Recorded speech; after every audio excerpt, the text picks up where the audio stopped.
Hello everybody and welcome back to my channel. So today I have a new Funko video for you guys. I absolutely love making these Funkos and they are so fun. So I know I've mentioned this plenty of times in my past Funko videos, but for the people who are probably new to this video, I start off with a Funko base. Now this is a DIY Funko that you can actually buy, and it's like their brand, and basically it has 0 features, and it's even primed so that you can paint on it or add clay or anything you like and make your own custom.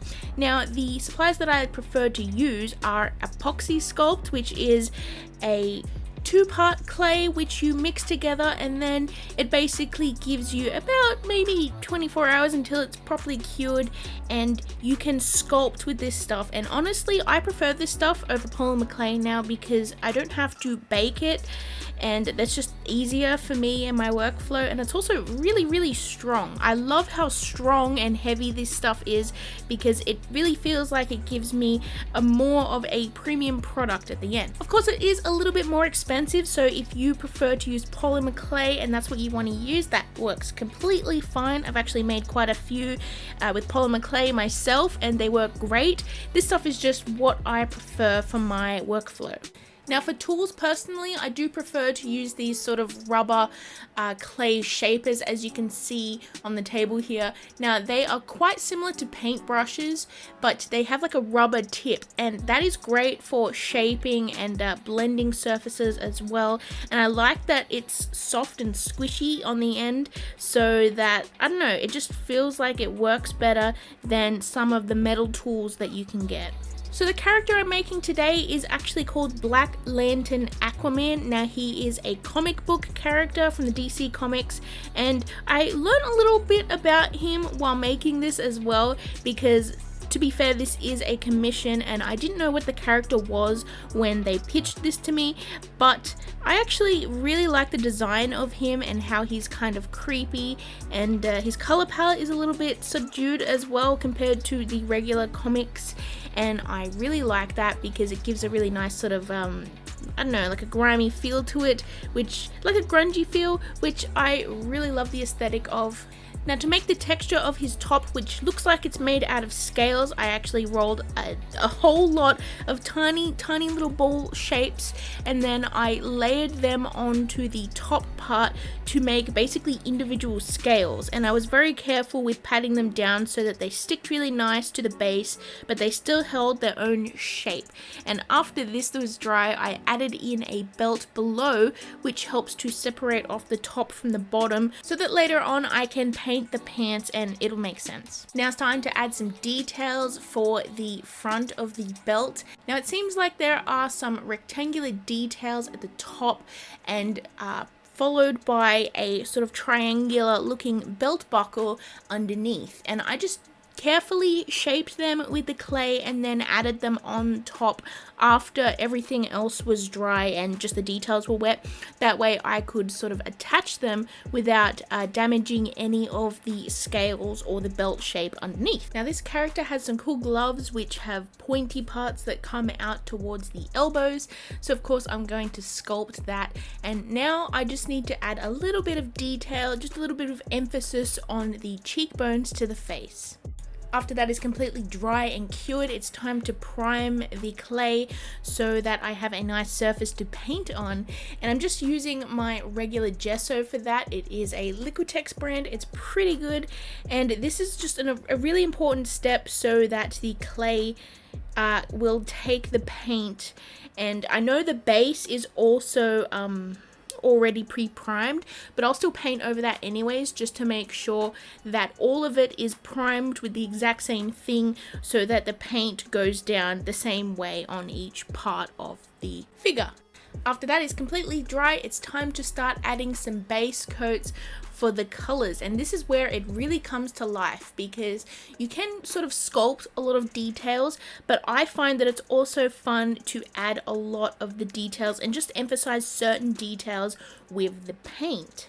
I start off with a basic skin color base for the face and the hands. Oh wait, not the hands, the chest. Sorry about that. And then after this, I mix up some yellow with some brown just to make a sort of dirty blonde color. color to be the first layer for the hair.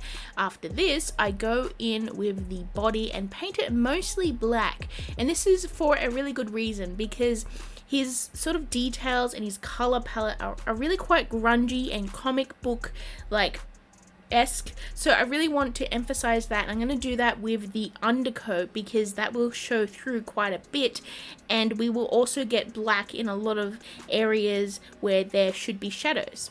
After that is dry, I actually add a layer of paint very lightly. It's more of a dry brush technique where I'll just like sort of have a tiny bit of paint on the brush, and then I will wipe it over just some of the areas so that the paint will go on some areas but not the whole areas. It's really hard to sort of explain, but you can really see what's happening in the video. All the little cracks and crevices between those scales stay really black and dark, and then the paint sort of mainly gathers in the highlight areas, which really helps to sort of emphasize all those little details.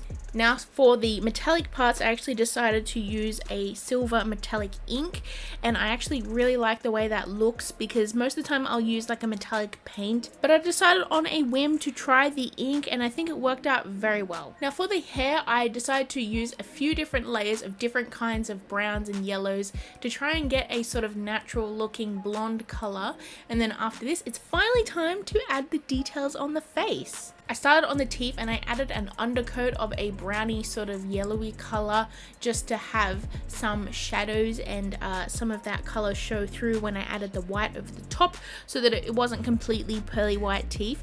After this, I added in the eyes. Now in the character, his eyes kind of glow, so I decided to go with a white for that, and I used a semicircle just to try and give his like, I don't know, just a little bit of expression on his face instead of just the blank circles. After this, I decided to go in with some contouring and highlighting on the face. This is almost kind of like makeup, but for Funkos.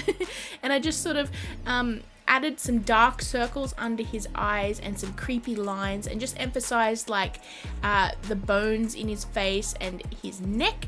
And this is because this character is actually like almost like a zombie kind of undead character, and his face really is sort of gaunt like that, so that's why I really wanted to sort of emphasize those details, and I think it did a pretty good job with that. I find that details like this can really help to give this character personality and just, you know, overall aesthetic that you want him to have.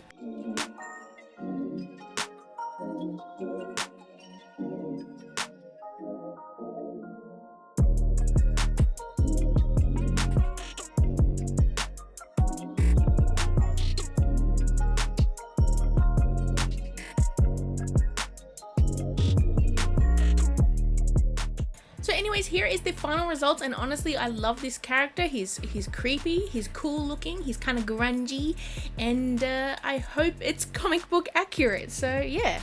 So anyways, thank you so much for watching. I hope you enjoyed this video. Hit that like and subscribe as well. I do often do Funko videos, but I also make a lot of art and I try a lot of different creative hobbies, and I hope you'll check that out and subscribe. Please comment below what you think of this Funko and any other characters that you think deserve a Funko figure. I'd love to see that in the comments. Hope you're having a lovely day. Please stay safe out there, and I shall see you in my next video. Bye everyone, and Happy New Year!